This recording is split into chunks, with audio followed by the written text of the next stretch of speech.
All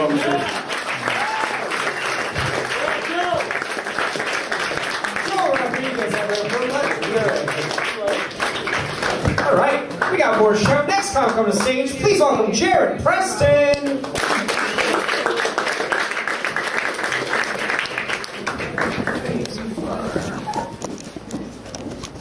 How y'all doing? Y'all doing all right? Yeah. I'm doing all right myself. It's been an interesting year for me, though. It's been interesting. It started out with my girlfriend suggesting that we have a threesome. She suggested it. Naturally, I was like, hell yeah. I didn't know she met with 2 other guys. I felt like a damn fool when I showed up for the threesome. I did. But that wasn't even the worst part. The worst part was she held the camera the whole time. I was so uncomfortable. I kept trying to tag her in like it was a wrestling match. I'm like, come on, baby. Tag, it's your turn. Come on now. I didn't even stretch before we started. I'm getting the cramp in my asshole. Come on, baby. Get in here. I should have known that this year was going to be interesting. It's just a sequel to last year, because last year was interesting itself. Like last year, my brother-in-law invited me to go to this haunted house. Now, normally I wouldn't go to something like that, but he paid for it. I couldn't say no. I'm cheap. If it's free, you can count me in. I don't care what it is. I once got a hysterectomy because my age more comforted. I did. I'm looking at the brochure like, well, hell, I qualified, doc. Let me get one. Wrap it up. I'll take it. I'm going to take it, doctor. That doctor looked at me like I was crazy. He was like, Mr. Preston, you do know what a hysterectomy is, don't you? I said, of course I know what a hysterectomy is. It's free, motherfucker. Now get over it. Come on now. I got a pap smear too. I need that free shit. But anyway, I'm sorry, I'm off topic. Like I was saying, I went to the haunted house with my brother-in-law, and it wasn't scary to me. I imagine it wasn't scary to me because I'm from a small town just south of Cleveland, Ohio, called Mansfield.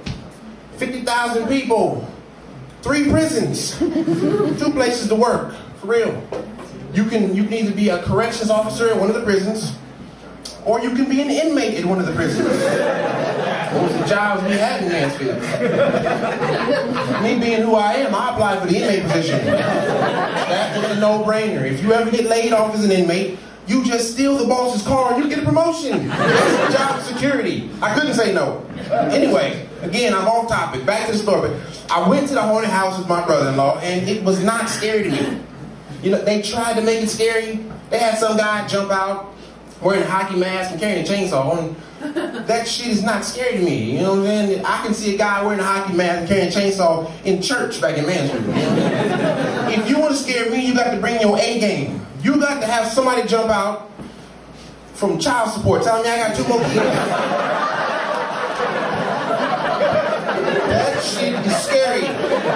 Scary as hell. Because I'm telling you, if anybody knows about child support, they are gangster. Child support gangster as hell.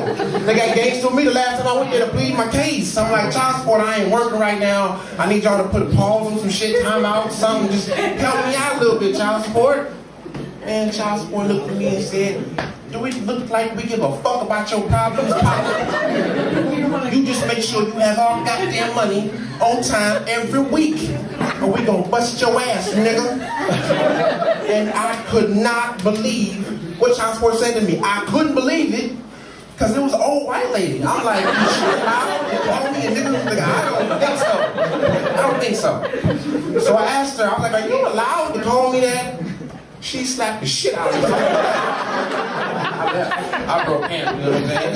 Because Gretchen's pink pen was strong and I didn't want no trouble. So I broke out, you know what I'm saying? But I was mad. And I was like, you know what? Fuck them. I'm headed to New York to do the show. I ain't thinking about getting the wife paying them shit. But I know the truth. You cannot get away from child support. I know you can't get away. Because Gretchen's punk ass is sitting right over there. I see you. I got your money, Gretchen. I'm going to have that for you. It ain't right that you're going to follow me all around. You can't get away from them people, man. You can't hide no matter what you do. They will find anybody, anywhere. We should have had child support looking for Osama bin Laden. We should have. We should have did. They'd have found his punk ass September 12th. They would have. They would just been walking through the Middle East with no military, just kicking in doors, like, where the fuck is he? Where is he? Goddamn it, I smell money. The Taliban, when it came, run out to protect him. Oh, shit. Man, you did not tell me I was child support. I'm not fucking with them. That's just suicide. I'm not, you don't get 70 verdicts for that shit. I'm out of here. It's just wrong the way they do it. It's just wrong. But as wrong as things have been going, I've made a couple of changes. I've made some changes. Like, thank you. I ain't know what changes I made, but thank you. I like that. The first change I made was I quit drinking. I quit drinking for about 3 hours.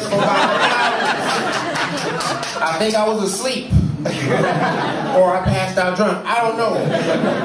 But I need to, so I should say, I need to quit drinking because I just found out I had what you call a drinking problem. I first realized I had a drinking problem. You know, one night I went out to the bar and, you know, I got drunk and I ended up getting into a fight. I got jumped by all these. Now, I've never been a politically correct person, so I'm not sure what you're supposed to call them, but I got jumped by all these little people. Little people. I think you call them children. Anyway, I kicked them kids' ass. I fucked them up. They was crying like schoolgirls. A couple of them were, so that makes sense now. But anyway, after the fight, I staggered home drunk behind the wheel of my car. And I passed out. And when I came to, my little girl was there. And she was like, Daddy, you know, you promised if I was good, you'd take me to the park, so let's go. And I couldn't get out of bed. I was so drunk. And she was like, Daddy, get up. Daddy, get up. Let's go. You promised you would take me to the park. And I'm like, baby, I'm sorry. I'm sorry, but Daddy can't get up right now. And she was like, but Daddy, you promised you would take me. You promised, and you never break your promises, Daddy. And that's when I realized that I have a drinking problem. Because I don't have a daughter. I'm thinking, who the hell is this? And why does she keep saying I don't break promises? I break promises all the time. I am Jared Preston. Y'all give me time.